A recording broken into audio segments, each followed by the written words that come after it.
Shikues të nderuar, përshëndetje, mirë se erdhët në Klik, emisionin debatues në Radio Televizionin 21. Për muaj me radhë flasim se si luftimi i korrupsionit dhe krimit të organizuar me theks të veçantë në rastet e profilit të lartë është një prej kushteve për liberalizim të vizave po se po, por është një prej çështjeve në cilat sistemi i drejtësisë në Kosovë ka pasur probleme të mëdha, pikërisht me disa prej rasteve dhe me zinxhirin e rastësisë se si të gjithë njerëzit e profilit të lartë po dalin të pafajshem, është me çka do të merremi sonte në Klik, do të prezantoj mysafirët me cilët do të kalojmë në për disa prej këtyre rasteve, por edhe statistikat dhe numrat që kanë të bëjnë edhe me konfiskim të pasurisë, edhe me aspekte tjera të ndjekjes së korrupsionit të profilit të lartë. Fillimisht në të majtën time nga zyra e kryeprokurorit shtetit është Shqipton Fazliu. Përshëndetje, mirë se erdhë. Përshëndetje. Në djathtën time do të prezantoj fillimisht kolegun Vebi Kajtazin nga Insideri. Përshëndetje, mirë se erdhë. Me mua është edhe Genc Limoni, hulumtues në çohu. Përshëndetje, Genc, mirë se erdhë. Përshëndetje, familjes për ftesën. Disa prej çështjeve që i përmenda në hyrje dhe disa prej temave tjera të debatit përmenden në storin hyrëse të cilën do ta ndjekim në vazhdim. Luftimi i korrupsionit dhe krimit të organizuar në nivel të lartë për vite me radhë është një prej temave më të diskutuara brenda qarqeve të sistemit të drejtësisë, por edhe në opinionin e Kosovës përgjithsisht. Kjo pjesërisht për shkak se ky është një prej kushteve të fundit që i ka mbetur Kosovës që ta plotësoj për të marrë liberalizimin e vizave, dhe presioni i mediave, por edhe presioni i publikut në përgjithësi ndaj institucioneve të drejtësisë, por edhe atyre politike ka qenë mjaft i madh. Kohëve të fundit kemi qenë dëshmitar të shtimit të numrit të aktakuzave, trend ky që nuk është përcjellur me numër të njëjtë ose rritje të numrit edhe të vendimeve gjyqësore. Madje nëse i referohemi statistikave, shohim se rastet që nuk kanë të bëjnë me korrupsion ose ato që kanë të bëjnë me korrupsion të nivelit të mesëm dhe të ulët, gjykohen shumë më shpejt dhe shumë më shumë, dhe brenda tyre ka shumë më shumë aktgjykime dënuese se sa për rastet ku ka aktakuza të korrupsionit të lartë. Pikërisht, shpallja e pafajshëm e njerëzve të nivelit të lartë të politikës ose të nivelit të lartë të jetës publike në Kosovë të përfshirë në afera korruptive ose hedhja poshtë e aktakuzave, gjë që po ndodh shpesh, si dhe fenomeni i parashkrimit ose vjetërsimit të lëndëve, kanë bërë që shumë njerëz tashmë të humbin besimin në sistemin e drejtësisë dhe sistemi i drejtësisë në Kosovë vazhdimisht të jetë në fokus të kritikave të raporteve të ndryshme ndërkombëtare përfshi ato të Bashkimit Evropian. Rreth asaj se çka në fakt po ndodh me rastet e profilit të lartë dhe cila është përgjegjësia e prokurorisë brenda sistemit të drejtësisë në Kosovë, do të debatojmë në studio.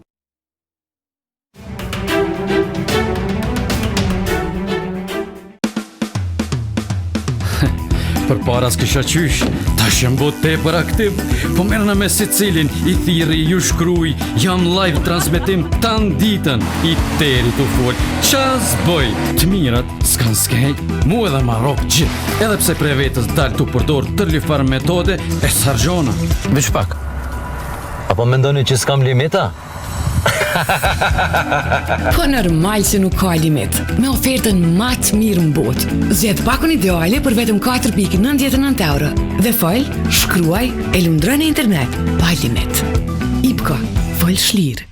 Antibiotikat nuk ndikojnë vetëm në baktere të dëmshme, ata ndikojnë edhe në ekuilibrin bakterial të zorëve. Linex Forte ndihmon në mirëmbajtjen e ekuilibrit të zorëve, që nga dita e parë e konsumimit të antibiotikave. Vetëm një kapsul në ditë. Linex Forte, ekuilibri fillon nga brenda. Në lidhje me veprimin dhe efektet anësore të mundshme, lexoni fletudhimin dhe konsultoni me mjekun ose farmacistin tuaj.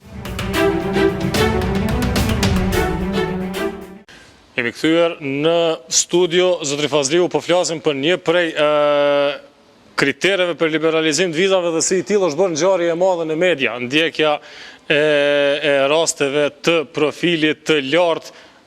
Çka thon shifra deri ku jemi me statistika, me që qëndrimet e politikanëve i kemi të njohura, vazhdimisht pohojnë që të gjitha kriteret i kemi përmbushur dhe e kemi luftuar shumë korrupsionin dhe krimin e organizuar. Po, përshëndetje për ju dhe shikuesit tuaj. Ju falenderoj për ftesën. Njëra ndër arsyet të cilat më kanë shtyrë që ta pranoj ftesën tuaj është fakti se kohëve të fundit sistemi i drejtësisë në veçantia i prokurorial është vënë në shënjestër në shumë raste pa të drejtë, edhe pse do ta bëj një diverzion të shkurtër në këtë drejtim dhe ta them se duhet të jemi realist dhe të pranojmë se shumë gjëra në sistemin e drejtësisë në përgjithësi nuk janë duke funksionuar si duhet, mirë po e them edhe një herë, shigjetat janë hedhur njanshëm vetëm në drejtim të prokurisë së shtetit, përderisa ne do të mundohemi të argumentojmë se nuk është gjithçka ashtu sikurse është tentuar të prezantohet nëpër debate të ndryshme dhe nga opinionistë të ndryshëm, të cilët po them edhe një herë gjatë gjithë kohës sikur tentojnë me çdo kusht që ta pajsojnë vetëm njërin palë, në këtë rast prokurorinë e shtetit.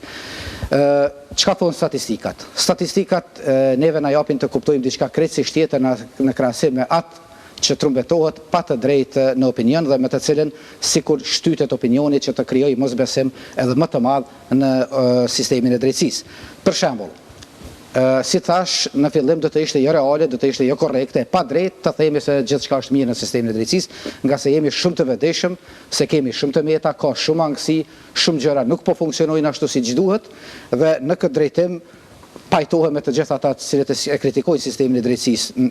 Mirë po, sistemi i drejtësisë përfshin policinë e Kosovës, përfshin prokurorinë e shtetit, përfshin edhe gjykatat, madje të gjitha instancat e saj, si shkallën e parë, gjykatën e apelit, si dhe gjykatën supreme. Tash, jemi pra një realiteti ku të gjithë e shohin, do jemi dëshmitar, askush nuk mund ta mohojë një gjë të tillë, se rastet e profilit të lartë, sidomos tek veprat penale të korrupsionit, që lidhen pra me korrupsion, aktakuzat në të shumtën e rasteve po hedhen, po refuzohen, me një fjalë aktgjykimet në shumicën e rasteve janë të natyrës liruese. Pra aktakuzat nuk po aprovohen.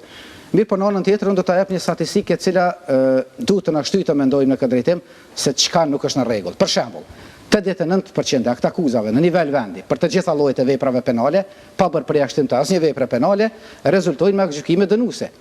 Kjo i bie pra se gjykatat, po të njëjtat gjykata që po i rrëzojnë aktakuzat e llojeve tjera, që po i rrëzojnë aktakuzat në të vërtetë të veprave penale që kanë të bëjnë me korrupsion, kur vije fjala te veprat e tjera penale, po ja provojnë ato madje në shumicë dërmuese, që është një standard pse jo edhe evropian. 89% e aktakuzave të përfundojnë me aktgjykim dënues është besoj një arritur e madhe e cila nuk mund të mohohet. Dhe tash pyetja që shtrohet është, dhe që duhet të shtrohet nga të gjithë. Ne i kemi të njëjtit prokuror. Të njëjtit prokuror që po ngrisin aktakuza për vrasje, për lëndë me narkotik, për lëndime trupore, kundër shëndetit, vjedhjeve, grabitjeve etj. Po kanë sukses. Aktakuzat e tilla po rezultojnë me aktgjykime dënuese. Po të njëjtit prokuror, kur vjen puna te rastet e profilit të lartë madje të korrupsionit, atëherë përqindja e aktakuzave të aprovuara apo aktgjykimeve dënuese bie në mënyrë drastike. Si ka mundësi pra që të njëjtit prokuror në një fushë të jenë shumë të suksesshëm, kurse në fushën tjetër të jenë shumë pak të suksesshëm. Unë kam marrë disa statistika të cilat i kemi punuar shumë shpejt, nuk e di nëse janë 100% të sakta. Mirë, po për shembull kemi mundur të analizojmë 2 gjyqtarë që vijnë nga gjykata e apelit dhe të cilët kanë marrë aktgjykime dhe të cilat shpresoj që dikush nga Këshilli Gjyqësor i Kosovës të na dëgjojë dhe të filloj të merret me këtë punë dhe me këtë problematikë, nga se tashmë është e qartë se në fund të fundit ku qëndron problemi, së paku nga ana prokurisë së shtetit. Për shembull, një gjyqtar ka 11 aktgjykime të publikuara sa i përket veprave penale të korrupsionit. 5 nga këto i ka fajsuese, 6 i ka liruese. Në përqindje i bie se 45% të këtij gjyqtari janë aktgjykime dënuese dhe 55% janë liruese. Mirë po, kur dalim tek vepra tjera që nuk kanë të bëjnë me korrupsion, atëherë shohim se 77% aktakuzave tek ky gjyqtar kalojnë me aktgjykime dënuese. Dhe po bëjmë fjalë për një dallim prej 32%. Nuk do të shohemi me emra. Këshilli Gjyqësor i Kosovës, emrat nëse doni, aktgjykimet e tilla janë publike, të publikuara në webpaqet e gjykatës së apelit, mund t'i merrni, mund t'i shikoni kushdo që ka dëshirë, sidomos ky është një material për ajo të cilat po thirrën në emër të monitorimit të sistemit të drejtësisë e tjera. Nëse monitorohet sistemi i drejtësisë, duhet të monitorohet në mënyrë të drejtë, në mënyrë të korrekte dhe gjithëpërfshirëse. Pa anuar nga asnjëra palë, nga se edhe njëherë po e them, jemi shumë të vetëdijshëm se çalojmë shumë, kemi shumë të meta, kemi shumë çka për të përmirësuar, mirë po nuk është faji dhe nuk është problemi vetëm tek ne. Madje unë konsideroj se më së paku është faji tek ne. Kjo analizë, ky rezultat tregon diçka. 77% e aktakuzave tek i njëjti gjyqtar janë aktgjykime dënuese. Kur vjen fjala te korrupsioni, vetëm 45%. Pra është një dallim prej 32%. Një gjyqtar tjetër, për shembull, i ka 56% aktgjykime dënuese te korrupsioni 31% liruese, kurse 12.5 apo sa po mbetet ajo pjesa tjetër janë të tjera, domethënë janë kthyer në rigjykim e tjera. Mirë po, kur vjen fjala tash për vepra tjera, jo që s'kan të bëjnë me korrupsion, gjykimi dënuese të këtij gjyqtari kalojnë mbi 70%. Pra, tek njëri patëm 77%, tek tjetri e kemi 70%, mirë po tek veprat penale të korrupsionit mezi arrin te njëri 45%, ndërsa te tjetri është 55%. Pra, kjo dëshmon se nëse akt akuzat janë të dobta, atëherë parimisht do të duhet të ishin tek të gjitha veprat penale. Nëse nuk janë të hartuara si duhet. Mirë po këtu dua të flas shkurtimisht edhe diçka tjetër. Dhe mendoj se këtu, nëse si shoqëri duam ta ndërtojmë një shtet me sundim të ligjit, të cilin spaku deklarativisht të gjithë themi se e aspirojmë, mendoj se edhe që ndaj shumicës të cilave kanë vërejtje shumë serioze, duhet të jenë shumë profesionale dhe duhet të jenë shumë të matura kur plasojnë informata të tilla në opinion. Për shembull, jemi dëshmitar, nuk dua të emëroj për cilat vepra penale, por flasim për raste të profilit të lartë, madje edhe nga persona të cilat jemi këtu të pranishëm, kur komentohen akt akuzat të cilat nuk i kanë parë kurrë. Dhe për mua, kjo është një përgatitje opinionit, përgatitje gjyqtarëve, lehtësim thojza, i punës së gjyqtarëve rrezoja akt akuzat se nuk ka aty asgjë, se kënd se prokuria e shtetit. Ai fjalën për mua për Gencin. E din ata që kanë dhënë komente të tilla, nuk do të flas me emra. Është mirë këtu. Unë nuk e monitoroj gjykatën. Edhe kisha Nuk e kam fjalën për moderatorin, definitivisht. I lutem, veç më lejoni. Tash, çu shkon mundësi pa lexuar këtë akuzën me thonë nuk është e bazuar. Çu shkon mundësi me thonë, prej kasht kjo thashë thon, se Kencas prokurori i shtetit nuk e beson në akt akuzë. Është rrahën e kullume. Kjo për mu praktikisht paraqet një presion ndaj prokurorit shtetit edhe një përgatitje të terrenit që gjykatat të rastet e tilla të profilit të lartë i hedhin. Edhe nuk ka ndodhur vetëm në një rast, po ka ndodhur në shumë raste. Jo shenja anomali. Në raste të mëdha, akt akuzat nuk po dalin bashkë pa bazume. Dikush po dënohet, që dikush po i thot kushtimisht ma pak i fuqishëm, tjerë që po ndoshta më shumë të fuqishëm ose që për opinionit po trajtohen si më të fuqishëm, po lirohen të njëjtin akt akuzë. Edhe kjo jo me një rast, jo në 2 raste, jo në 3 raste. Domethënë jo në raste për cilat interesant është të njëjtit njerëz që dalin i akuzojnë këto akt akuza se kinse janë të pabazuara, janë të lehta, janë të pambështetura, nuk janë profesionale, nëse kthehesh në postimet që vetë kanë bërë në rrjetet sociale, në kohën kur janë plasu skandalet e tilla, po thuj se nuk kanë lënë send, veç çka nuk i kanë kryqëzuar të akuzuar. Tash një ndryshim i tillë radikal. Për 100% ndoshta nuk e di për mua, ndoshta nuk është shumë e pranueshme. A ke trajtuar këtë akuzë pa i lexuar asnjëherë, po e nisim prej kësaj. Ty Genc. E dyta, a jeni aq të fortë sa nëpërmjet Facebookut me i bë presion krejt sistemit drejtësisë? Më thanë shumë gjëra këtu edhe s'po di as kam janis. Mas po e kisha dash që prokurori analizat që i kishte bë për gjyqtarët ti kish bë domethënë edhe për prokurorët. Kjo kish më qenë shumë më reale. Te pjesa e akt akuzave. Unë kisha drejtuar prokurorit me një pyetje. Ai ke pa hulumtimet e qohut, organizatës qohut, edhe am tregon cilat janë vërejtjet tua në publikimet e organizatës qohut. Kemi 2 publikime së fundi. Domethënë publikimin që ka të bëjë me monitorimin e rasteve të korrupsionit, e gjithashtu publikimin e fundit të ndërmania pa ndëshkuar. A ki ndonjë vrejtje? Tash kjo është një pyetje që unë po drejtona, me që se arsyeja pse po drejtona kështu është për shkak se e thatë që ka organizata monitoruese që raportojnë jo drejt. Ka që marrin të drejtën të komentojnë raste për cilët nuk janë të profilizuar ose se si kanë lexuar këta akuzat. Ai ke lexuar publikimet e qohut dhe cilat janë vërejtjet tua në këto publikime. Shumë sinqerisht po drejtona, edhe shumë profesionalisht. Po diskutojmë. Kujtohet, a kom lexuar, sigurisht se raporte shumë të organizatave i lexoj, po tash ka mundësi që nga trohet a është e qohu, a është e dikuj tjetër. Nuk ka ludova as në qohu, as në dikën tjetër. Ma vonë do të na vjen rasti, do të cekë edhe detaje më të shumta, në cilat mundun edhe me kuptu.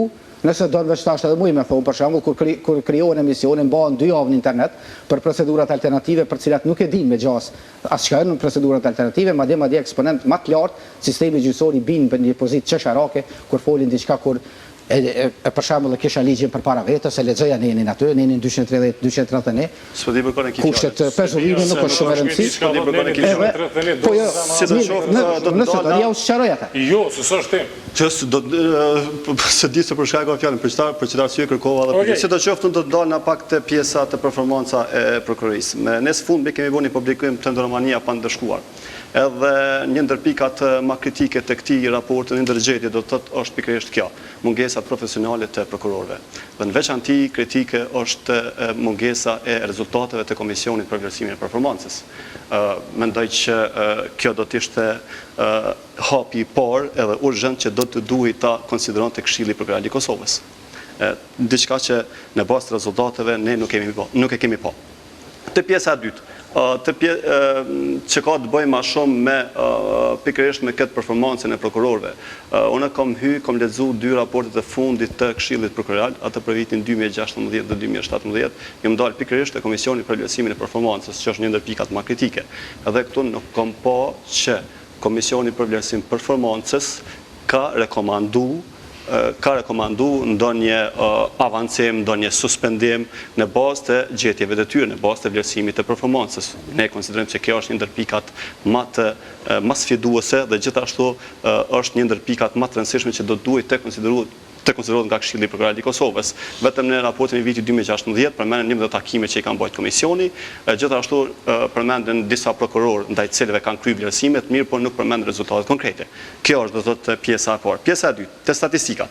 Është e vërtetë që prokuroria kohëve të fundit ka treguar rezultate të mira, jo të mira, por trend më pozitiv të rasteve të korrupsionit, trend më pozitiv të zgjidhur. Nëse marrim me këqyrën vitin 2015 dhe 2017, atëherë shohim se ka një trend pozitiv të zgjidhjes së rasteve, derisa në vitin 2015 në prokurori do të thotë kemi diku nëse s'gaboj 671 raste të korrupsionit, në vitin janë diku 5 rastet korrupsionit, në vitin 2017, fund vitit 2017, janë dikun 298 raste. Domethënë kemi përgjithësim të rasteve. Mendoj që kjo është një trend pozitiv nga ana e prokurorisë. Mirë, por nëse marrim me këqyrim tash se në çfarë mënyre kanë zgjidhur rastet prokurorët, atëherë është pak shqetësuese. Unë kam marrë statistikat të Këshillit Prokuroral, të raporteve të tyre, pikërisht të këtij komisionit që është për mbikëqyrje, edhe këto kam gjetur se në vitin e kaluar, domethënë në 2017, në periudhën janar-shtator 2017, mbi 50% të akta akuzave hudhen poshtë edhe pushohen. Në veç pak, të sistemi prokurorial s'ka mundësi. Kallëzimet penale në i hedhën poshtë, për jakë të akuzat. Këto kallëzimet penale. Do të thotë mbi 50%. Kjo ma shumë se gjysma. Unë konsideroj se kjo është një ndër problemet më bazike të sistemit prokuroral, edhe që ne raportin ne kemi kërkuar arsye, ne kemi rekomanduar Këshillin Prokuroral të Kosovës që të krijojë mekanizma brenda Këshillit Prokuroral, të cilët do të duhej të vlerësonin përmbajtjen e këtyre kallëzimeve penale, arsyet pse janë hudhur poshtë, edhe analizën, mirë po deri tash nuk e di që diçka ka ndodhur. Do të thotë kjo është një gjetje tjetër cilën nuk e kanë konsideruar. Kemi edhe tjetër që përmendi prokurori te pjesa e gjykatave.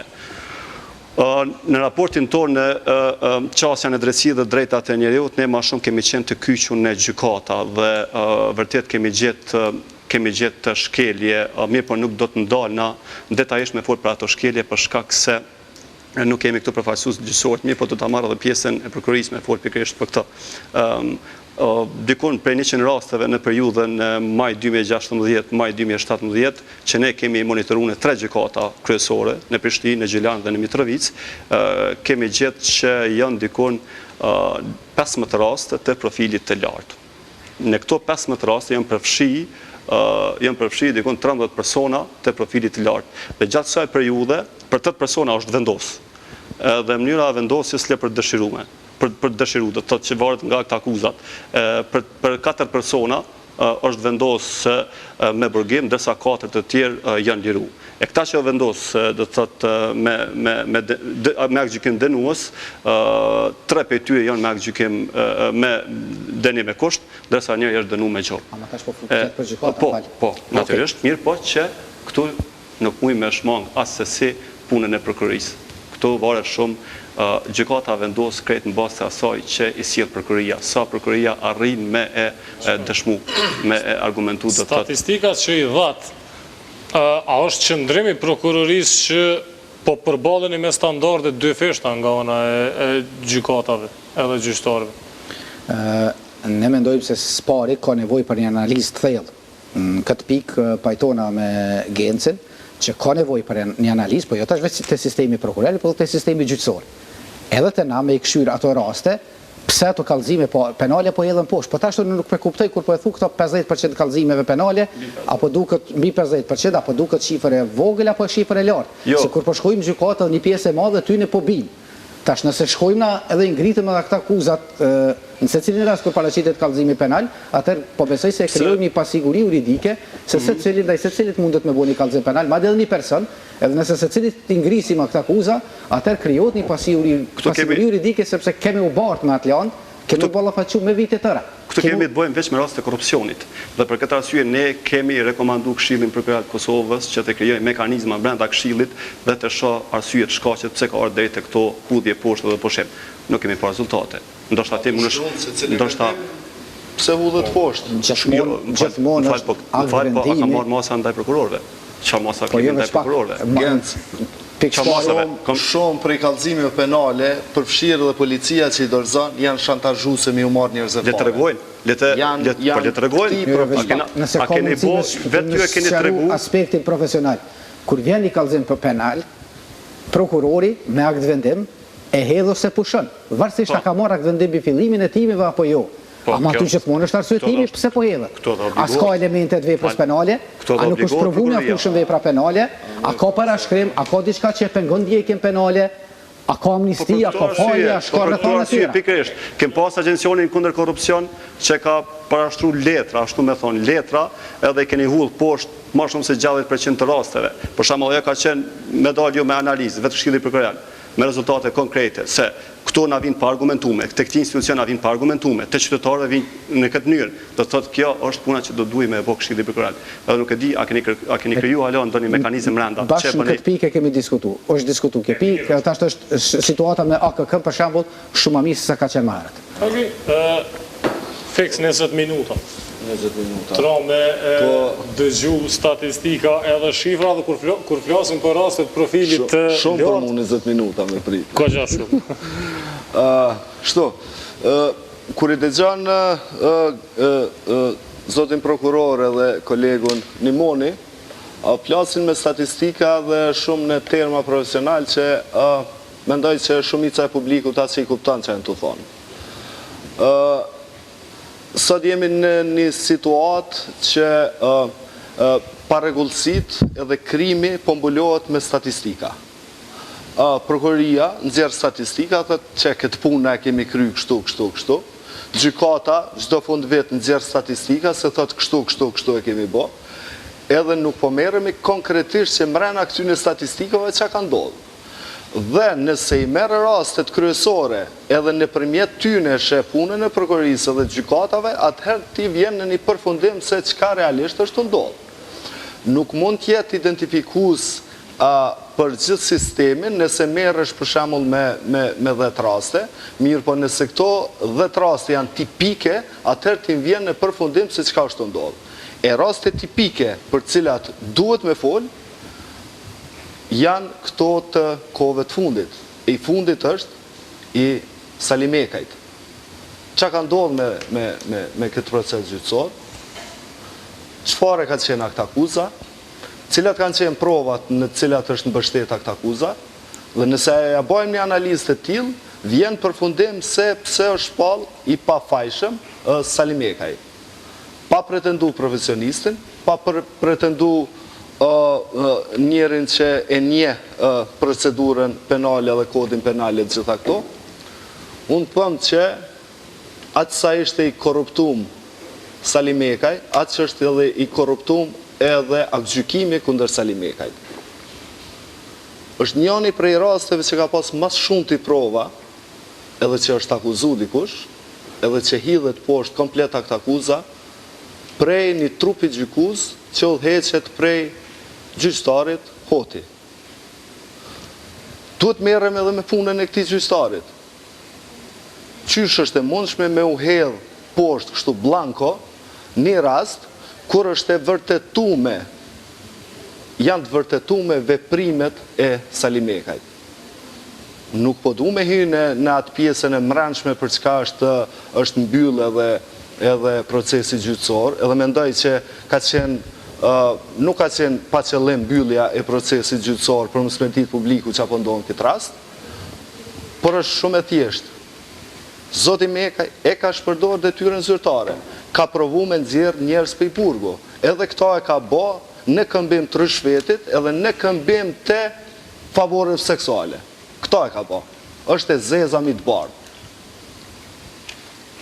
Shpallet i pafajshem.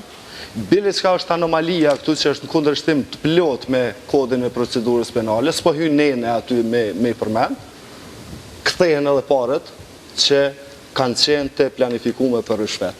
Kjo është ndalume. Kjo është ndalume me këtë procedurës penale, edhe kështu ka ndodhur. Pse ka ndodhur kështu? Edhe pse po vazhdon me ndodhur kështu, me rastet e profilit nalt, ku janë kryesisht politikan, edhe unë thamë me bingët të plotë, se sa ma i korruptum, aq ma i pafajshëm jenë këtë vend, sa ma shumë pare që kanë, aq ma të pafajshëm janë, jam i bindun se për dalë prej kësaj situate, duhen një dhe gjyqtar mi Qumburg, në të dy shkallët.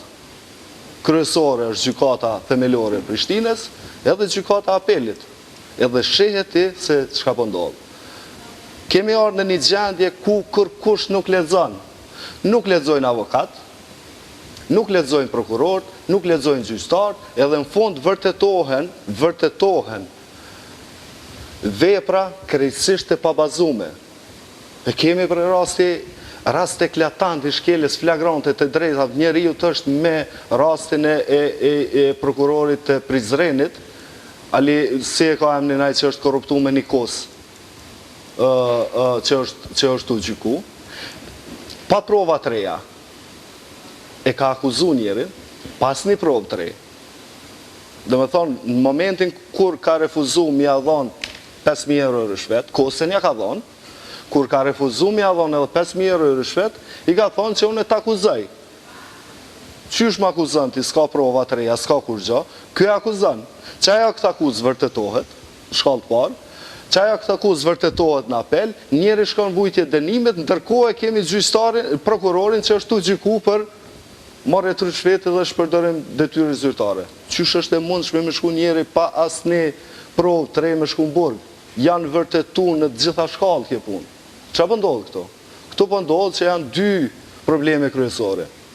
E para është mungesa e profesionalizmit, edhe e dyta është parja, rishveti, ndikimi. E përmena rastin Mekaj. Kam shkru para disa ditëve për gjyqtare Nushe Mekaj. E dini çka ka ndodhur aty? E propozon nga gjykatat e kom vështirë me marrë anën tjetër, të hajde përfundoj. E kom publiku dhe i kom thirrë edhe gjitha palët. Po flas në ato që është publiku. Propozon gjykata e PE-s transfere me ndihmu gjykatës Prishtinës, gjyqtarja lajmërohet vullnetare, delegohet propozimi saj, e miraton Këshilli Gjyqësor i Kosovës me pru si përforcim në gjykatën e Prishtinës, ndërkohë që djalin e ka të akuzu për dy raste. Njëna është për krim të organizuar, për haraq, tjetra është për shpërdorim, për mashtrim.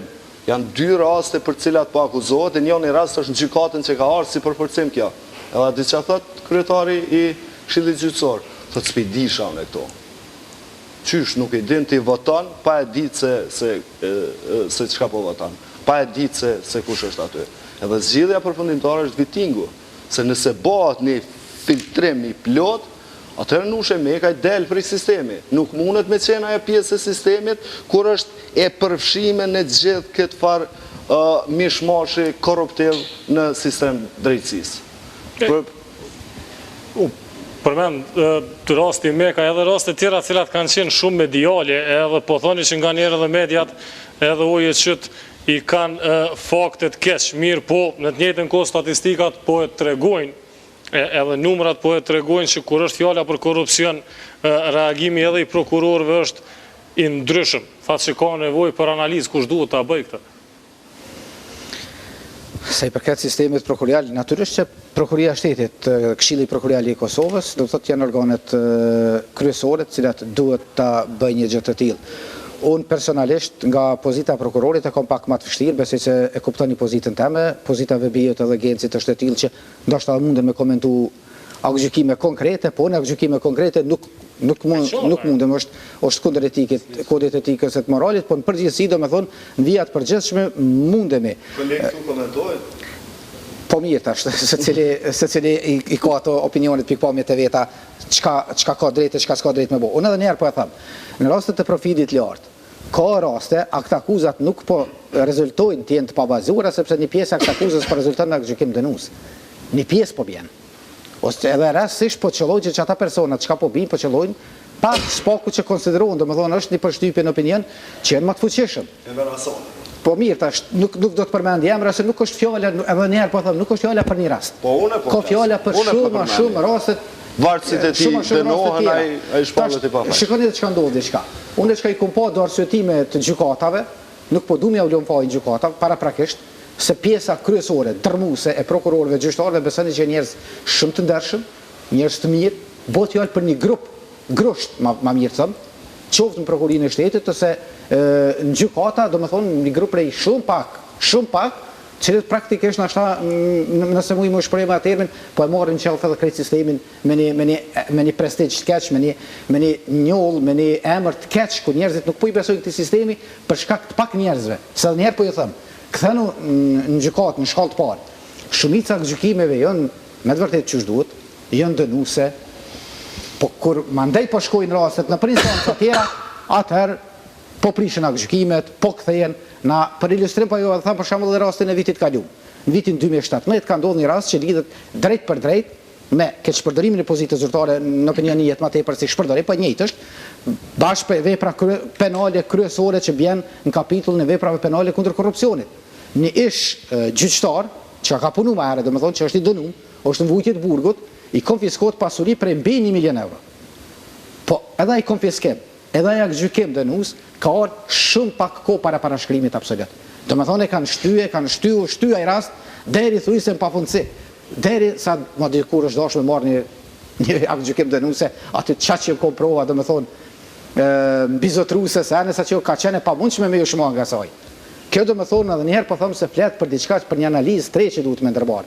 Kështu që ato që ka përmendi Vebiu ne pajtona me të, nëse vetë Këshilli Prokurorial i Kosovës dhe Këshilli Gjyqësor i Kosovës nuk ndërmarrin hapa të shpejt, nuk ndërmarrin hapa urgjent, me sanu këtë gjendje të keqe, për cilën edhe ne vetë brenda sistemit një pjesë e madhe, unë personalisht nuk pajtona me këtë gjendje, sidomos të luftimi i krimit ekonomik, korrupsioni e të konfiskimi, na duhet me ju nënshtru procesit vettingut, edhe unë nuk e kam asnjë dilemë, asnjë më dyshje, bilem pro procesit vettingut, veç me kushtin që më në fund sundimi i rendit edhe ligjit në Kosovë me funksionu. Po dhe njerë po them, jemi peng në ashtat një grupi ose një grushti shumë të vogël të personave të cilët krejt sistemin praktikisht po njollosin pa drejt. Bile, unë mendoj, më falni veç këto nëse mu i me shtu, është koha ndoshta që prokurorët dhe gjyqtarët me një anë, jo me kërku prej KPK-s e KGK-s me kërku llogaridhanje prej prokurorëve gjyqtarëve, po nashta tash na e kundërta do të mendoj, na do të mobilizu prokurorët e gjyqtarët e me kërku përgjegjësi prej këtyre këshillave, me thonë ose punoni ç'është duhet, ose jepni dorëheqje shkarkoni se nuk keni të.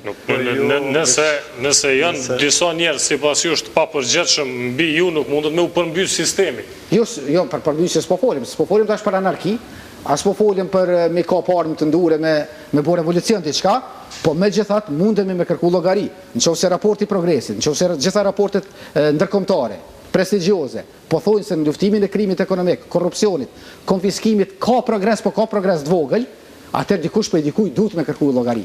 Nëse një institucion nuk po funksionon gjatë gjithë kohës, pse duhet me pritë se tash kanë me fillu me funksionu? Nëse figuron në raport edhe në monitoring, a mund të dihet sa ku është fajtori e para, e dyta, po flasim se vërtet për një grup të vogël, po që rastësisht ai grupi i vogël i gjyqtarëve dhe prokurorëve i trajtojnë rastet e profilit lartë.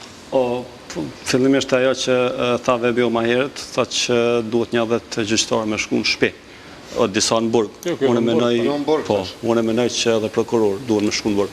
Pa dash me përzi edhe pa dash me shti manifest se prokurorët të cilët janë jashtëzakonisht profesional edhe kanë rezultate, do të thotë kam respekt jashtëzakonshëm për ata prokurorë. Te pjesa e një grupi që po tregon prokurori. Prokuroria është kategori kushtetuese dhe ligjore dhe po besoj që e ka këtë elementin ex officio në çdo rast kur konsideron që një grup i gjyqtarëve ose një grup i prokurorëve kanë bo shkelje, kanë bo keqpërdorime, e ka elementin e akt akuzës bre? Mundet bre? Po është nëse bin poshtë për një vendimit gjykatës. Është një vepër penale aty nxjerrje kundërligjshme vendimeve. Edhe aty mundesh me pa dhe me gjetë elementet mjaftueshme të veprës penale. Se na po të ndërhyj pak po me leje. Kjo është për shkak të smujmë gjithmonë me u arsyetu për mungesë, gjithmonë me u arsyetu dhe në fund pa rezultate prokuror. Ki elemente. Me thonë nxjerrja kundërligjshme se grabitja, ti dosh me ngrit akt akuzën për çato prova çka i ki. Pikërisht. Për çato prova që kemi poshtë ngrit akt akuzën. Ai bën kjo që po fshen. Po bin. Po bën kjo që po fshen. Tash ti përmend edhe raste të tjera. Për shembull kanë kalu. Një prokuror për shembull është dënu, kthehet në gjykim që 2-3 herë, por megjithatë është dënu. Një prokuror më herët që ka qenë kreu i task force-s kundër korrupsion, e ka marrë ai një burgim efektiv me 5 vite burg. Ajo perfekt. Një prokuror 2 tjerë kemi në procedura me akt akuzat ngrituna, domethënë një pjesë akt akuzave te prokurorët kanë kalu. Nuk po duam aludu diçka, po te gjyqtarët kanë ra. Kanë ra. E keni edhe një pyetje, prokuror, çka ndodh në qoftë se keni kaq shumë ankesa, do të thotë edhe për rezultatet e gjyqtarëve, a komunikon jo me gjykatat dhe me këshillin gjyqësor? Keni drejt për prokuror me i lajmu këto komisionet për vlerësimin e performancës dhe me vënë para përgjegjësisë dhe ato e para. E dyta, nëse marrim s'moj me amnistu kërqysh prokurori. Më falë, jeni ju këto nëse ne kujdesemi që së bashku të identifikojmë gjetjet edhe të marrim masa ndaj tyne besoj që kemi me pas rezultate më të mira. Që po ta përmend një rast të 29 prillit që ka ndodhur në gjykatën themelore në Prishtinë. Është për një rast me natyrë prokurimit publik Landa, 2 ekspertë që i angazhon OSHP-ja, edhe kryetari i trupit gjykues, do të flas me emra këtu, kryetari i trupit gjykues Hamdi Ibrahimi drejtohet prokurorisë, këtë rast prokurorës Hamiti, Dolina Hamiti, 4 herë me kërkesë për me u përgjigj në kundërshtimet të mbrojtjes. Dhe çka ndodh këtu, edhe pas 4 kërkesave, prokuroria nuk i kthen përgjigje. Dhe në fund kryetari i trupit gjykues, do të thotë trupi gjykues nxjerr akt vendim me cilin hudh poshtë akt akuzën ndaj këtyre 2 personave, do të thotë. Me plot të drejtë. Fal. Çka ka ndodhur tash, çka ndodh me këtë? Kjo do duhet të ishte sinjal për këshillin prokurorial, për komisionin për vlerësimin e performancës dhe ato komisionin disiplinore, fillimisht me pa cilat janë shkeljet, a ka natyrë penale, edhe natyrisht në ardhmë me rezultate konkrete. Ndoshta dikush se meriton me qenë prokuror, ose aty janë 2 sene, ose ka bo qëllimisht ose ka bo për shkak të problemeve profesionale. Si njëna si tjetra janë defektet më dha prokuror. Në qoftë se ne nuk i ndërmarrim masat këtë rast jo, edhe si zyre kryeprokurorit shtetit, edhe si këshill prokurorial, atë kemi me pas defekte. Një ndërhyrje të shkurtër. Po besoj se me qenë se merresh gjatë me sistemin e drejtësisë, i ketë një ora këto, po s'paku ta sqarojmë për opinionin, Këshilli Prokurorial i Kosovës është ai që mundet me marrë masa ndaj prokurorit. Jo kryeprokurori i shtetit. Bile në shumë raste kemi kërkuar ndrrimin e kompetencave, me qenë se nuk mundet një prokuror prej regioneve, jo po t'lutna. Ne dim shumë se cilat po e diskutojmë. Çish ka mundësi një prokuror prej Gjakovës, Mitrovicës, Zhilanit, prej secilit region, me një prokuror në Prishtinë më mirë se kryeprokurori i shtetit të Zyrati.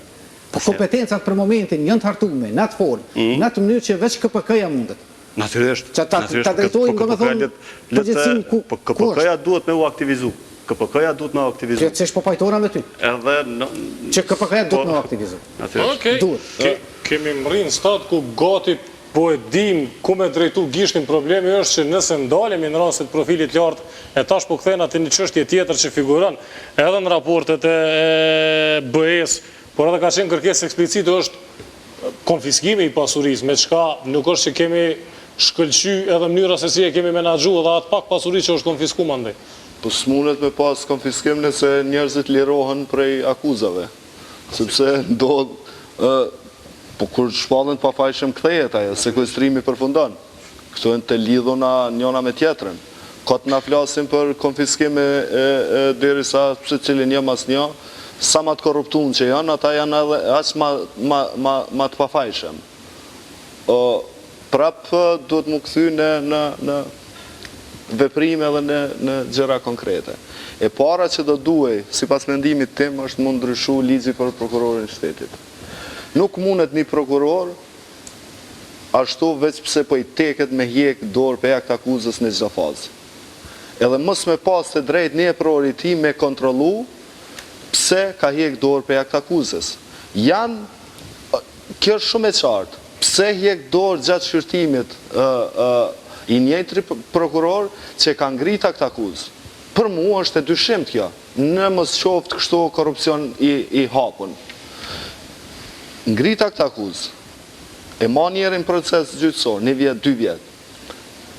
Ndodhë në fund shqyrtimit gjyqësor, prokurori hes dorë për akuzë. Kush e kontrollan? Kërkush nuk e kontrollan. Se qatë si fuqie i kanë dhonë prokurorit, sa nuk ka drejt kërkush me ja kontrollu punën e tine. E vetëm ja mënyrë është mu vërtetu që ai e ka shpërdor pozitën zyrtare për me mujt që atë rast me rikëthy edhe njëherë në hetim apo në diçka tjetër. Pra, prokurorët kanë qatë si mundësie, sa një rast shumë të madhë korruptiv, me hetu, me ngrit akt akuzë, me hjek dorë për akt akuzë edhe u pastru ky rast. U pastru kjo figurë. Është defekt i madh ligjor që jo i paqëllimshëm, nuk mendoj që është ndërtu në këtë mënyrë ky ligj veç prej paditurisë apo diçka tjetër. Është i planifikuar mirë. Pse ka ndodhur kjo?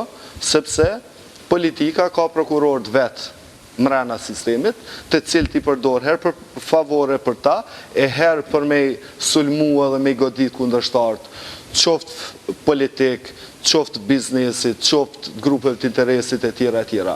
Nëse nuk ka llogaridhënie në këtë mënyrë, pra me ligj me u sanksionu, atëherë na kot flasim. Na shohim prokuror që mrena seance flan. Ka shku me përfatsu akuzën aty. Ka njerëz të akuzum aty, janë para burgema, zote e ditë pse janë aty, edhe prokurori ja flan. Kush e ka thirrë ato në përgjithësi, thonë pse ke flajt, a si e mira, që ka ndodhë këto, flan. Kjo është e të mërshme. Nuk është më... Dhe seancë për konfirmim që ka qenë, ka pas prokuror që kanë plotësu fjalë kryq në gazetë, do thotë, edhe kur gjyqtari e thret mbrojtja akt akuzën. Nuk po lexojnë, njerëz të blenë gazetën, edhe pasi e lexojnë e mushin fjalë kryqe. Mandej ajo është një lexim shablon, që quhet dhe nuk ka shans me mbrojt këtu. Absolut. Një çështje tjetër është këtu, nëse doni me fol me raste konkrete, flasim edhe me raste konkrete. Janë akt akuza në shumë raste të pa lehtëshme. Nuk mundet me mbyll një hetim në prokurorisë Gjilanit edhe me hap një hetim një prokurorisë speciale. Derisa nuk ka elemente të reja. Vim në atë pikën që fola ma herët të ligji. Pra për dikon po bën, për dikon s'po bën.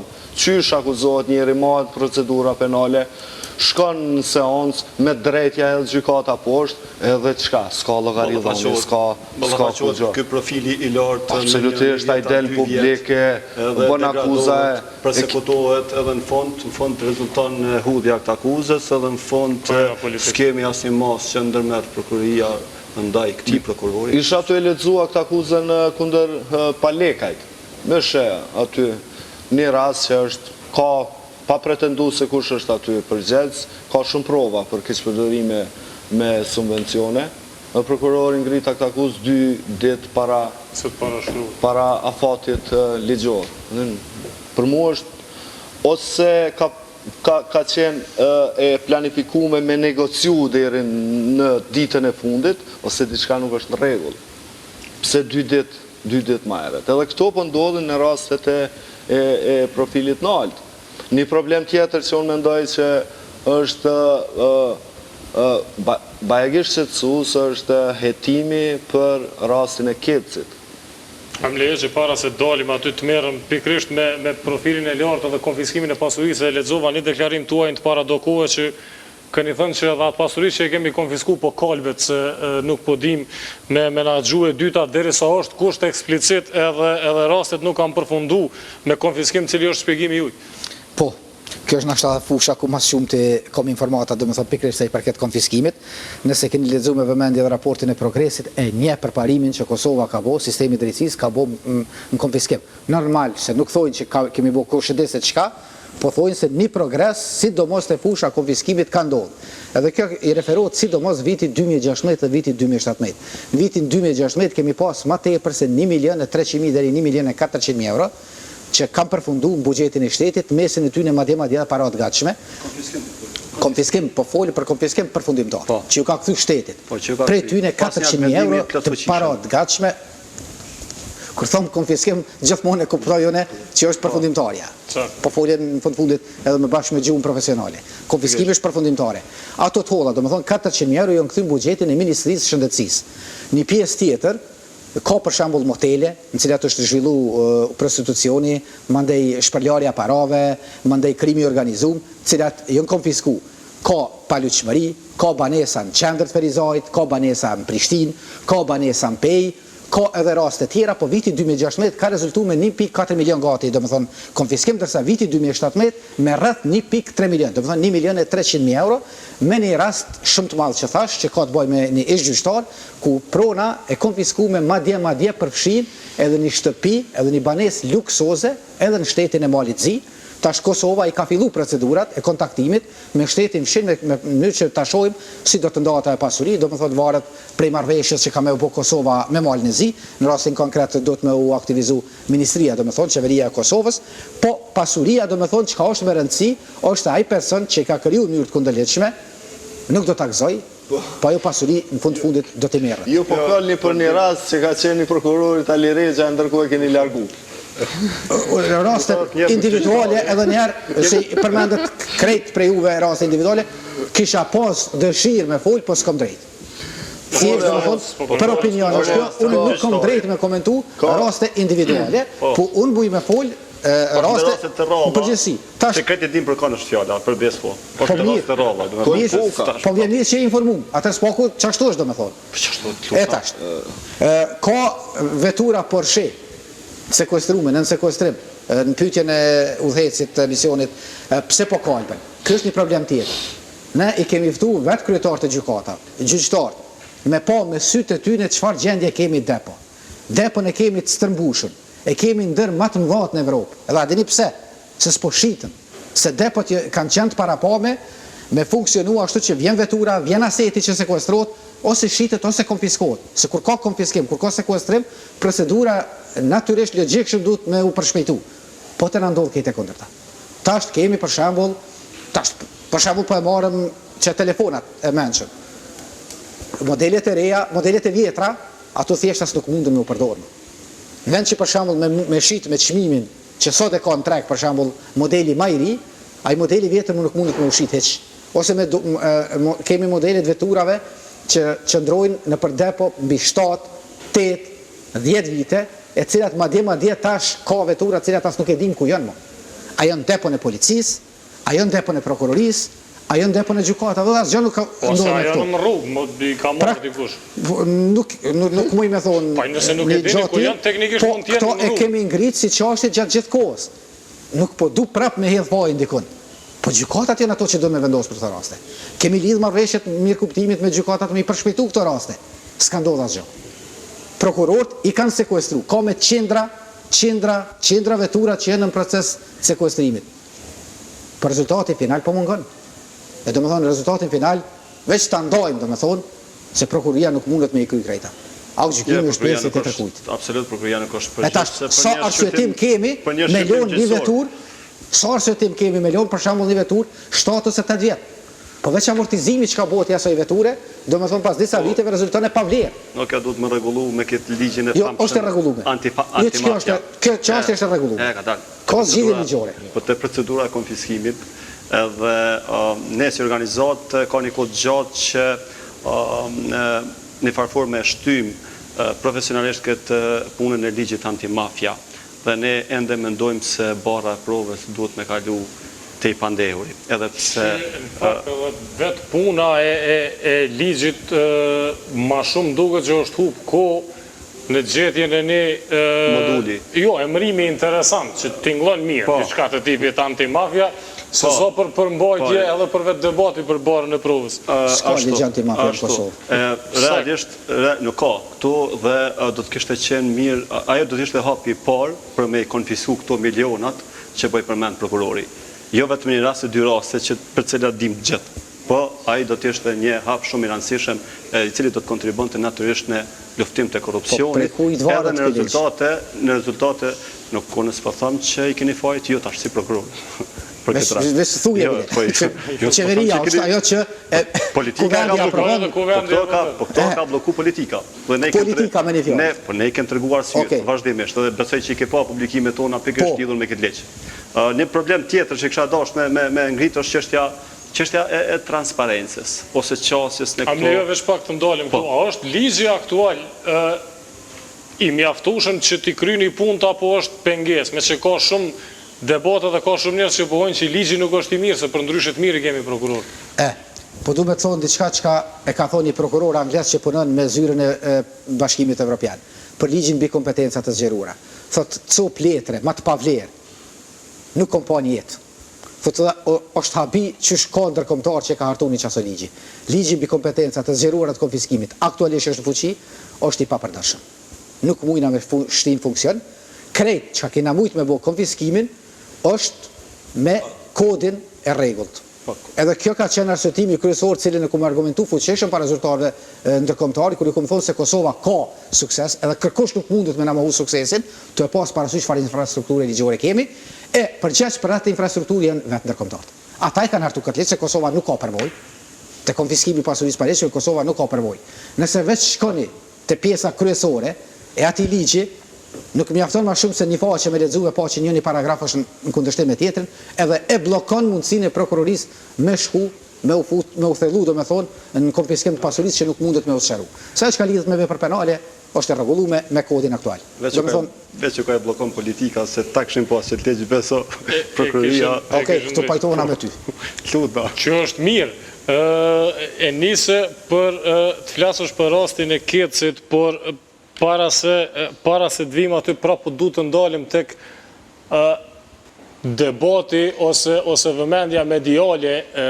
Rastet e profilit lartë kanë marrë shumë vëmendje vebi për shkak se janë shënjestru si diçka që duhet kalot për të marrë liberalizimin e vizave. Nëse supozojmë që e marrim liberalizimin apret që dhe media të largohen prej kësaj pune edhe mot mos merret askush. Ta mendon që efektin e kanë mri presioni publik pikërisht për shkak të peshës dhe rëndësisë që ka liberalizimi. Mediat gjithmonë kanë me kry punën e vetë. Duhet me gjurmu, me pas lajme dhe raste sa matë maja. Fatkeqësisht se kryin krejt institucionet punën si mediat. Se për një me një pjesë e media janë të mira. Shumica janë të mira. Një pjesën e thash. Janë një 40 raste të shenjestruara për liberalizim vizave. Disa veç po shpallën kështu, këto aktë gjykime. Këto dit janë shpallë. Dhe ti nalesh me ndonë tash, që ka me ndonë tash që këta pilirojnë. A pe marim në liberalizimin e vizave, as pe marim kur qëto rastit shenjestrume, po shkojnë të i liru. Jo dënim me kusht, jo kështu, jo i pafajshem plotësisht, jo e prori i pafajshem ata varësit e ti fajtor, që ndodhë këtu. Mendoj që duhet me pas kujdes shumë të veçantë, shumë të madhë në qëto rastet e shenjestruara të korupcionit. Duke ditë ndikimin politik që është në gjyqësor, duke ditë ndikimin edhe në prokuror, s'po flasë në tonësi në prokuriri, po flasë në prokuror. Ka gjasa që njerëz prej individ në këto raste të akuzuar me hongër burgun pa lidhje. Vetëm me arsyetu se na jemi të ba që ku i kemi këto raste këtu të shenjestrume për liberalizim vizave edhe njerëz të dop, njerëz pa krah me u dënu. Këto ditë është shpallak gjykimi në rastin e hipit, hip petrolit. Është dënu me 4 vjet burg. Është njëri prej dënimeve më të rënda që është shpall ndonjëherë nga një gjyqtar individual, një gjyqtar për cilën unë kam shkruar dhe kam vërejtë të jashtëzakonshme, jo pse ai ka pas një rast temin, po pse për një menoj që është ashtu. Edhe është dënu njeri për vepër penale të mashtrimit, për cilat në shumë raste të ngjashme shpallen fajtor dënu me kusht. Kemi një mos përputhje këtu edhe të këta që quajnë politikës ndëshkimore, se dikush janë 4 vjet, dikush dënohet me kusht. Pra nuk ka qalon shumë qka mrena këti sistemi. Dhe në kuadrë të tyne rasteve, pra po thonë që njerëzve ka mundësi që kanë një shkel drejtat e tyne, edhe dikush ka mu viktimizu vetëm për hir të liberalizimit edhe me u hedhë sy ndërkombëtarëve që na jemi tu ba diçka, që realisht nuk është që janë tu ba ku me diçka. E kemi njëjtën ditë që gjyqtari Shasivar Hoti ka pas rastin e Salimekajt, ka pas edhe rastin e Kecit. Është një mashtrim tipik i konstatum prej kompanisë turke Kec me orë njësor të rrymës, cilët kanë vjedhë qytetarët me faturim, shpallën fajtor me kusht. Është mashtrim e njëjta, sikur është mashtrim rasti i hipit, i cili dënohet 4 vjet burg efektiv. Pra duhet një kontrol edhe duhet që apeli si filtri funit ti pastroj këto.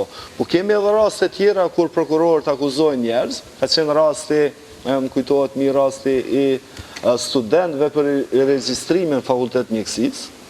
Prokuroria nuk ka guxuar me hetu profesorët, po është nalë vetëm te student, nuk ka guxuar, sepse aty ka pas profesor të lidhur me politikën edhe nuk kanë shku manej, kanë akuzuar student për shpërdorim detyre zyrtare dhe ushtrim dikimit, që ligjerisht nuk munen as njënën vepër me ushtru, se as nuk jenë persona zyrtar, as nuk munen me ushtru në dikim mi profesor edhe mi fakultet për këto regjistrime.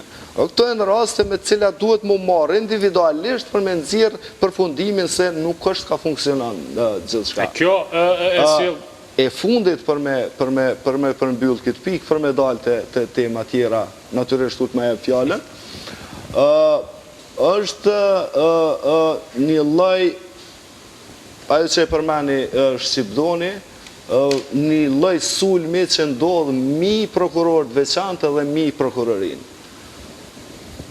Prokuroria nuk ka qenë ma mirë asnjëherë se sa është sot. Ismet Kabashi nuk ka qenë ma mirë se sa Aleksandr Lumezi. Prokurorët që kanë shërby në kohën e Kabashit janë edhe tash që shërben aty. Pra unë shoh ka njëherë që ka edhe qëllim për me sulmu, sa ma shumë me sulmu, që në fund mi u dëmtu dikuj reputacioni, por që shpesh janë edhe me të drejtë, se nuk janë të e kry punën që shdohet, po jo në këtë mënyrë. Edhe kjo ma kujton rastin e prokurores Maria Bamje, për cilën kam shkruan, kur Euleksi e mori si mision, që me çdo kusht prokurorin Maria Bamje me nxjerr për misioni, akuzat e saj për korrupsion me u hedh poshtë, edhe çka ndodhi tash, të gjitha rastet që Maria Bamje i ka pas, edhe janë trashëgu pe prokurorëve tjerë, janë hedh poshtë. Për me dëshmun thojza se ajo ka qenë dopt, ajo ka përndjek njerëz pa bazë, edhe në këtë mënyrë kam përfitu individ kriminal, sikur rasti shpërthimit në lokalin Sikiraqa, policë që kanë kry aksionin bashkë, kanë vranë njerëz aty, janë shpallë pafajshem, ndërsa 2 tjerë që kanë qenë bashkë aty, janë shpallë fajtor. Dhe kjo e vjen pointën që nisëm më herët për punën e transparencës dhe informimit për shkak se rastet e profilit lartë mbrin për shkak punës mediave dhe presionit publik për liberalizim shndrohen në tema për trajtim. Për ndryshe, gjërat kalojnë pa u vrejt. Po, ndryshe prej prokurorit që në fillim e përmendi që në me organizatat jo qeveritare si janë të bo punë aq të mirë dhe të pëlqyeshme, unë mendoj që organizatat jo qeveritare mund të ketë përjashtime aty. Kanë bërë një punë mjaft të mirë, madje kanë marrë edhe lavdata prej vetë sistemit prokurorial si një lloj bashkëpunëtori i jashtëm që i kanë ndihmu me i identifiku problemet kryesore, me i raportu në mënyrë objektive, edhe në fund me i shëndru në rekomandime, me i adresue gjithashtu me bërë një farë lloj presioni publik tek sistemi për me i adresu ato. Edhe këto vjen pyetje do të thotë edhe roli i medias që më herët u përmend. Natyrisht që media është një komponent mjaft e rëndësishme që i shtyn i vendos fillimisht prokurorët dhe gjyqtarët para presionit publik edhe i shtyn për me pas rezultate. Te pjesa e këtyne profilit lartë ose te kriteri për liberalizim të vizave, edhe ajo që përmend më herët prej Vebiut, kam droj se pak ne të e pas si kriter jemi të shtyrë me ungut me pas numra. Me pas ma shumë numra, se sa me pas kualitet dhe luftim të vërtet e korupcionit. Dhe fund që ka ndodhë, prapë se prapë thot, jo, s'është luftu korupcioni dhe s'ti japin liberalizimin. Kush pëson këtu, pësojnë veç qytetarët. Dhe thot, shumë është e pa drejt që për shkak të një klase politike, apo të gjithë politikanë që sot i kemi, edhe për shkak të disa prokurorëve dhe disa gjyqtarëve, vuajnë qytetarët e Kosovës, vuajnë do të thotë kufizimin dhe mosjerim për me lëviz lëshëm. Tjetër të pjesa transparencës, realisht kohëve të fundit ka përmirësim në sistemin prokurorial sa i përket transparencës, komunikimit me media, madje nga njëherë ka kështu komunikim të tepërt edhe për gjërat që vetë nuk është në nevojshme, por mendoj që një pikë që do të ndihmon të transparencës është edhe qasja në këto akt akuzat të cilat janë publike. Fatkeqësisht sot në kodin e procedurës penale kjo nuk është e rregulluar decidivisht se kur akt akuza konsiderohet publike. Mirë po kjo kodi i procedurës as nuk e ndalon realisht akt akuzën publike se kur ajo është e qasshme për publikun dhe të interesuarit. Ne kemi hasë në probleme të mëdha, kemi dërgu kërkesa në Këshillin Prokurorial, do të thotë për me pas qasje në akt akuza të rëndësisë publike, mirë po na është kthy me një arsyetim të përgjithshëm se kodi i procedurës penale nuk e lejon këtë. Do të thotë kjo na ka pamundësu me pas qasje, mandej na kanë drejtu në gjykatë me shku me i marë, gjykata në anën tjetër na thonë që jo to s'muj me epna, për shkak se është e prokurorisë, prit masi të kalohet shqyrtimet fillestare në fond atë hajden seancë dhe merre, edhe kemi qenë të privuar për me marë raste të rëndësisë publike, natyrisht. Konsideroj që është edhe pa kuptim që një dokument publik të prokurorisë me kërku në gjykatë, dhe këtë duhet rregullu. Dhe ne si organizat jemi të e propozu këtë pikë decidivisht që të rregullohet në kodin e procedurës penale, në ndryshimet që janë duke ndodhur tani. Mandej kemi probleme tjera që kemi identifikuar me këtë pikë është edhe mungesa e dhënave të kategorizuar, të profilit caktuar, për shembull. Prokurori shtu edhe mundet me na ndihmu më shumë me këto. Ka të bëjë për shembull veç në publikimin e fundit janë rastet e natyrës së prokurimit publik. Nëse ne jemi të interesuar me po se sa raste të kësaj natyre janë proceduar nga prokuroria në periudha të caktuara, ne nuk mujmë me pas qasje edhe nuk e dim se sa raste të tilla janë për shkak se nuk janë të kategorizuar këto raste. Përmes kësaj ne kishim pas cilat institucione realisht janë keqpërdruesit më të mëdhenj të parasë publike, edhe cilët funksionar publik do të thotë kanë qenë keqpërdruesit më të mëdhenj. Po jemi në pamundësi me i pas këto për shkak se si ka Këshilli Prokurorial. Ne kemi adresuar edhe këtë gjetje dhe po shpresoj që së shpejti kanë me adresu do të thotë vetë Këshilli Prokurorial. Zotë këto janë disa prej. Të këtë çështje e adresimit ka si zbrasi realigjore ku secili institucion ndërmerr si veprime që mos me marë përgjegjësinë vetë, po vetë shkojnë tuja gjujt tjetrin. Për shembull në rastin e rritjes pagave nga qeveria për vetveten dhe me automatizëm që është rritë edhe prokurorëve, gjyqtarëve, siç parashihet me ligj, që këtyne u ka konvenuar dhe nuk kanë qenë gjendje asnjë me nis në jetim për atë farë pune. Shkon në rastin në agjensinë kundër korrupsionit dhe agjensia prap e menduar shumë mirë në vend që me nxjerr vendim, me thonë po ky është konflikt interesi, e çon opinion. Thot opinion i agjensisë se këtu ka konflikt interesi. Me largu përgjegjësinë. Me largu përgjegjësinë. Në bazë të opinionit, prokuroria nuk mundet me nisë hetim për konflikt interesi kundër kryeministrit dhe në këtë mënyrë kjo punë metet e pa hetume dhe pa ndeshkume.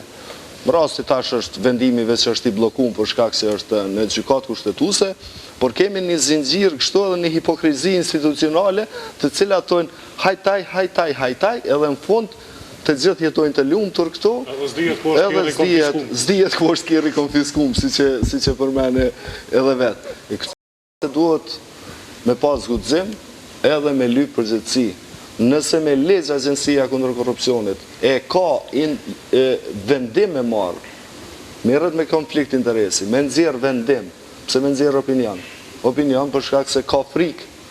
Ka frikë me ja kundërshtu një vendim të kryeministrit Haratinaj, cilin besoj pa hezitim se 2-3 prokurorë në Kosova kishin pas guxim me u marrë me ta në naj formës e janë. Që deri më tani, në fakt ka qenë po ashtu teme përfolur shumë krejt kjo që u tha rreth transparencës edhe rreth mënyrës së punës, çka prej mekanizmave të brendshëm jeni duke përdorur në mënyrë që fillimisht llogaridhënia brenda radhët prokurorëve të jetë më e mirë dhe çka prej vrejtjeve të Gencit mendoni se qëndrojnë? Po, sa i përket vrejtjeve të Gencit, veç ta sqaroj ndoshta se ka më u kesh kuptu pak.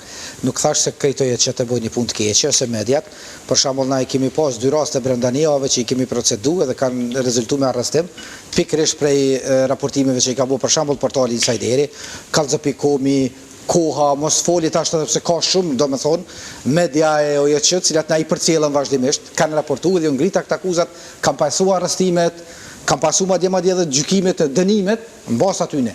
Po ka dhe raste tjera kur është krejtësisht e kundërta. Ama bash krejtësisht e kundërta kur ja hoq një kështu 100% liresh më i thonë. Ka raste, nuk është 1, 2, nuk është 1 ose 2 ose 3. Në momentin kur t'jam me çat OJC, sigurisht e ka më thonë. Ti je sigur se s'u po pres më. Po pres se keni me u ballafaqsu. Është problem që me i shti krejtën. Sa i përket pyetjes të juaj. 2 janë prej problemeve kryesore, cilat e lojnë sistemin e drejtësisë në gjendje çfarë është, me suksese të pjesshme dhe me dështime të pjesshme, edhe janë 2 prap ato që kanë me çu sistemin e drejtësisë në një nivel tjetër.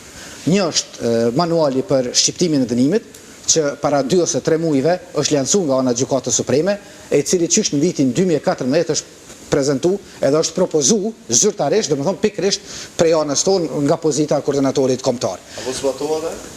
Janë përgatitjet e sipër se është një diçka që ka me ndryshu ftyrën e sistemit drejtësisë. Për 2014-ës. E kemi propozuar 2014-ën, mendimin e ndërkombëtarëve, ambasadës amerikane, ma konkretisht është hartu ky manual, tash janë procese sipër përgatitje rreth trajnimit të gjyqtarëve ekskluzivisht për momentin, qysh me implementu këtë manual. Në momentin kur fillon ky manual me u zbatu mënyrën që është e parapame, edhe nëse zbatohet që ashtu, shumë shpejt keni me pas se sistemi drejtësisë definitivisht ka me frymu ndryshe. Segmenti i dytë, i cili është paq, madje edhe më i rëndësishëm për cilin folet gjithë, është llogaridhënia. Unë pajtona me secilin prej juve se llogaridhënia për momentin mungon edhe në sistemin prokurorial, edhe në sistemin gjyqësor. Gjitha dështimet, gjitha tmetat, gjitha të rastet që ka ju i cekët, individualisht ashtë nuk e din ndonjëri a qëndron apo jo, a qëndrojnë gjitha apo asnjëri, po pajtona që llogaridhënia mungon në sistemin prokurorial, në sistemin gjyqësor. Edhe këtu i kemi 2 këshilla, këshillin prokurorial, këshillin gjyqësor, cilat unë po mendoj se që është koha fundit. Moti është dashur procesin e llogaridhënies me vënë binar. Në momentin kur një prokuror e din se për gabimet e shimet e tina, cilat do i that ju, nuk po them njëra janë qashtua, nuk po paragjykoj deri në marrjen e një vendimi eventualisht, nëse dëshmohet se një prokuror ka veprime të tilla të paheshme, të padrejta, jo korrekta, ai duhet me u shkarku. Në momentin kur kemi me i pas jo më tepër se 4-5 prokuror që largohen prej punës për shkak të paaftësisë tyne, për shkak të neglizhencës tyne, për shkak të veprimeve jo të duhura, jo drejta, jo korrekte që i bojnë, krejt gjumi secilit prokuror ka me dalë. Se askush nuk dëshiron me humbë vendin e punës. Në momentin kur Këshilli Gjyqësor i Kosovës ndalet e një gjyqtar, sonë e di që pavarësia e ty në ekziston, po pavarësia e ty në ekziston, nëse njëherë thonë që ky telefon është i zi, kanë me thonë edhe në rastin e dytë, në rastin e tretë kur paraqitet. Po nuk mundën ata një telefonit me ngjyrë zezë, me i thonë herë zezë, herë bardhë, herë kuqe, edhe me thonë unë jam i pavarur, ju zgozoni me poli. Në momentin kur fillojna me u marrë me çeto, edhe me shti llogaridhënien me të vërtetë në funksion, sistemi i drejtësisë ka më ndryshuar fytyrë, ka më ndryshuar definitivisht për të mirë. Kur? Tash kjo është çështje që e kalon fuqinë edhe t'juin, edhe temën, madje edhe temën si prokuror, se megjithatë kjo është çështje e ligjeve, është çështje e këshillave. Unë sot e kësaj dite nuk jam i pajtimit me mënyrën se si funksionon Këshilli Prokurorial dhe Këshilli Gjyqësor. Po ku keni pa Këshilli Gjyqësor me qenë më i fortë se Gjykata Supreme? Ku keni pa me qenë Këshilli Prokurorial më i fortë se kryeprokurori i shtetit? Kjo është anomali që na i kanë sjellë hujt ndërkombëtar për shkak të rrethanave specifike politike që na të i kuptoj. Po tash jemi në vitin 2018. Kjo situatë më nuk mundet me vazhdu kështu. Edhe duhet më ndru, domethënë, fuqia e kompetencave. A keni kërku me ndru? Jo, në Këshilli Prokurorial të Kosovës. E konferencë, emision s'kom lom pa traktu këtë çështje. Po edhe njerë, është çështje e ligjeve që duhet me aprovu prej Kuvendit të Kosovës. Nëse dikush ka vullnet, nëse dikush ka dëshirë, na e dim saktë çka duhet me bëj. Duhet veç me na dëgjudi, sidomos ta prej politikës, njerëzit brenda sistemit se dim saktësisht çka duhet me pru e me aprovu për me ndryshu sistemi. Ja, mos provo të me shumë. Ekziston mungesë e vullnetit për me ndryshu këto, edhe çka ka bëj kalon një sistem të tillë. KPK-ja kryeprokurori KPK-n, Këshilli Gjyqësor, gjykatat. Po jo, bre se nuk është që përzihen në kompetenca ata prokurorisë, po Këshilli Prokurorial është organ kushtetues, organ i pavarur, që ka kompetenca decisive. Një ndër kompetencat më të rëndësishme e ka vlerësimin e performancës që veç Këshilli duhet me bëj. Po çto se bojnë, nuk e bojnë që duhet me bëj, dhe se bojnë hiç. E mirë, nëse nuk funksionon, edhe s'ka funksionu Këshilli që sa vite. A duhet sipas teje me lënë çashtë njëjta me ndryshu? Jo, problemi është me ligj është në rregull. Po s'ka rezultate. Po mirë, nëse s'ka rezultate, shikoj. Kodin penal kemi pas deri në 2013, ai s'funksionoi. E pronëm një tri. Çka po desh me çutë kryeprokurori, me centralizu përgjegjësinë, po jo janë qarta. E jo ka dalë. Po janë qarta. Janë qarta përgjegjësitë. Nuk janë kushtetuta është e pandryshueshme? Jo, kushtetuta është e ndryshueshme, është e nuk diskutohet, veç po ke probleme. Apo duhet na me përmirësu sistemin. Po logjikisht po duhet me sqaru diçka edhe për opinion. Prokuror, veç mos provoj me mjegull, për shkak se a di pse, se janë kompetencat e qarta, janë mirë në letra, por nuk ka aktivizim, nuk ka zbatim të tyne. Këto duhet me pranu të gjithë ne. Nëse çka po thu pikërisht po funksionon, po sipas teje çka po do të më bëj, pra me vazhdu njëjtë? Pse Këshilli nuk merr masa ndaj atij prokurori për shembull që pse nuk ka sinjal për shembull rastin që përmenda më herët. Morëm po pajtona me ty, po nëse ata s'po ndërmarrin, çka më bëj? Jo, më merrni masa ndaj Këshillit. Kush më marr masa ndaj Këshillit? Këshilli ka marr përgjegjësitë, Këshilli i ka mbledhjet. I tjerë në përgjësia, ata e kanë raportime të rregullta, ndaj tyne duhet, ata duhet me vënu para përgjësisë. Nëse jo, ndroni më ata, është organ kolektiv. Po, e qarta, është e mundshme që në fakt, nëse luhet ping-pong edhe hupim në labirint të zyreve edhe të sirtareve, mrim të kjo efekti që Genci përmendi, krijoj mjegull edhe s'dihet më kush është përgjegjës. Po kjo ekziston veç. Mjegullave që është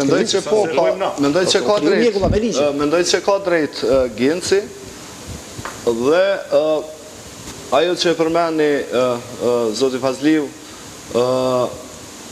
ndryshimin e kodit penal. Ku ke pa më rëtin në i vend në botë që pej 2013 më të ndryshu 2 herë kodi penale dhe kodi procedurës penale. Hala njerëzit pa u mësu, hala pa u kriju praktikat gjyqësore, këta nisin edhe i ndryshojnë. Po i përmeni vis 2 elemente. Kur është ndryshu kodi i vjetër, edhe është ba këj kodi i 2014 që ka impuqin janar 2014 13 vepra penale shpërdorimit e detyrës zyrtare është zvoglu nga 8 vjet në 5 vjet. Me automatizëm qindra raste të korupcionit janë parashkru. S'kan mujt ma me ndjek penalisht. Është zbatu kodi maj pavarshëm, edhe plot zyrtarë të korruptum kanë pështu prej dënimit, prej hetimit, prej akt akuzave, pikërisht me një vendim strategjik. Kjo nuk ka qenë e pamendume. Kjo ka qenë e mendume mirë, sepse këta ja kanë zbatu veti ato ndryshimet që kanë dashur me i bë. Çfarë po ndodh tash? E shohim ministrin e drejtësisë që flet se si me ndryshimet e kodit penal dhe procedurës penale Kosovës kam ju hap dyrt, kam ju hap rrugë, kam ju hap perspektiva europiane. Çfarë të ndodh aty? Aty të ndodh që nëse ky verzion i kodit penal miratohet, kanë mushkel drejtat e njeriut në mënyrë flagrante. Nuk është zgjidhje zgjatja e fatit e parashkrimit vepra penale. Nuk është zgjidhje. Zgjidhja është kryerja e rasteve në afat sa më të shpejt edhe na fat që parashiket me ligj bre? Po tash po e zgjasin afatin e parashkrimit, edhe kjo nuk mundesh ti me majt 10 vjet në njërin procedurë penale. Nuk është jo njerëzore, është jo humane, pikë së pari. Nuk ka të bëjë me mbajtjen. Ka të bëjë me mbajtjen. Po nëse fillon procedura duhet me përfundu deri në atë afat. Se nëse fillon hetimi prap ka me pas afat. Unë po flas. Po nëse zbulohet më vonë, do të thonë me ta leju mundësinë asaj që nëse zbulohet më vonë me pas mundësi me të ndjek. E jo me u parashkrim. Vepra, po pse jo? Pse? Po ti ki afatet që tash. Vepra u kryen 2010. Po. Nëse afati parashkrimit po supozojmë se është 5 vjet, në 2016 nuk mundesh me ndjek. E na po thojmë. Shumë mirë. Nëse zbulojmë 2018, se kemi zbuluar çfarë vjet. Se kemi zbuluar për 10 vjet. Është e mundshme çdo vepër me u zbulu me një herë? Jo, në parim, veç nëse mund janë disa vepra që nuk zbulohen me një herë, që janë vrasje që mundet me zgjat shmangje nga tatimi i kiqe gjithmonë zbulohet me vonesë. Në parim vebu ka shumë të drejtë, sepse prokuroria dhe gjykata do duhet me i kuj brenda fateve me kodin e procedurës penale. Na dhe kemi raportu për shkeljet e këtyre afateve, ka shku deri me 5 vjet, deri me 6 vjet për te afatit para pa, deri me 10 vjet, do të thotë ka raste. Nuk është fjala për këtë. Ka raste, jo për çfarë. Nëse hetimi duhet të përfundu brenda periudhës caktuar me kohë. Dalbe kemi pas prokuror në 2001 ka fillu, në 2001 e kemi paraqitur e kallëzimit penal. 2001 deri para një viti ka qenë në procedim që e lënë dhe korrupsion. Jo, veç pak, më fal. Ajo në fazën fillestare. Fazën fillestare. Ta smerremi me detaje veç diçka. O prokuror. Jo. Ma vëse kemi publikimet mere. Momentin që vjen ta nxjerrë mbi fillimin e timeve, brenda 2 viteve duhet më përfundu, eventualisht prokuror, se pas ke lexu e kam hulumtimin aty në qendër. Se komentat jap më njëherë mas emisionit, kime i pa raste decisive. Në parim zoti VB ka shumë drejt. Po ne po them që ka shumë, na i kemi raportuar ato raste, po që ka ndodhur, nuk diskutohet. Në parim ka shumë drejt. Po, ajo që ka ndodhur te na është se prej vitit 2000 deri tash, deri në 2017 do të thotë i kemi 20 milion të parashkruar në gjykata. 20 milion parashkruar. Dhe për me tentu me eliminu këtë dukuni, kemi pas rritje të afatit parashkrimit. Që unë menoj, ndryshe prej VB-u tash, është në rregull kjo. Kime kriju grumbull aty tash. Kime vazhdu me kriju të lovi. Mere për gjithë gjykatësit e prokurorët. Mirë po, mos jam mundso. Ka mundësi që shumë e rëndësi që kjo çka ka pikërisht tash nëse ka mundësi veç një ndërhyrje. Çto është llogaridhania do të më hip pikërisht në këto çka i thua thonë. Për shkak. Te rastet e parashkrimit në gjykata, veç pak, fal. Për shembull e ki një zyrtar publik edhe një zyrtar thjesht. Nëse lënda e zyrtarit thjesht ka shku më vonë, është shqyrtu prej gjykatës, e zyrtarit ka mbet pa u vendos. Kishun drejtu. Shpërdorimi brinas ka. Kishun drejt. Madje ne kemi shu edhe në zyrën e prokurorit disiplinor, në zyrën e prokurorit disiplinor kemi shu rastet konkrete ku për shkak të parashkrimit relativ që i bën për fajin e gjyqtarëve ka ndodhur do të thotë vjetërsi miliondeve edhe mos do të thotë mos përgjegjësia e atyre që kanë keq përdorur në çfarë do forme, mirë po nuk kemi pas rezultate të theksuara as nga zë. Ajo çka jemi duke u pajtu është që po me lëndë profilit lartë po vazhdojmë të merremi e sidomos deri në një vendim për liberalizim me që kanë qenë kusht. Ajo që po ashtu gjatë emisionit u pajtun shumica është që ka standard dy fish të gjykatave, lëndët e personave le të themi privat ose njerëzve të cilë kanë ma pak fuqi politike, kështu thënë, trajtohen shumë ma shpejt, edhe kryesisht kanë epilog dënues lëndët e personave të afërt me politiken edhe lëndët e korrupsionit profilit lartë, përqindja e aktvendimeve dënuese është shumë ma e vogël edhe statistikat e dëshmojnë këtë punë, ajo shka nuk po pajtohemi për gjatë emisionit edhe s'është emisioni forumi vetëm ku s'ka pajtueshmëri është kush është përgjegjës për këtë punë. Dhe nëse janë këshillat apo ndonjë mekanizëm tjetër që duhet ndjek përgjegjësinë, deri këtu jemi dakord që faktet flasin që nuk ka gatishmëri që korrupsioni të ndjeket, edhe kur ndjeket ka gatishmëri që lënda të deformohet dhe të mos procedohet deri në fund ose të mos përfundoj me aktgjykim dënues. Përmendën shumë raste të përveçme të disa njerëzve të cilët seriozisht e kanë vu në dyshim besueshmërinë e publikut ndaj sistemit të drejtësisë në përgjithësi, dhe rastet këtilla është e mundshme që do të kemi ditëve të ardhshme edhe më shumë pikërisht për shkak të afateve për visa liberalizim. Duke falendruar Shqipton Fazliun, Vebeka Ajtazin dhe Genc Nimonin, këtu e lajmëroj klikun për sonde, shimin nesër, miru pafshim.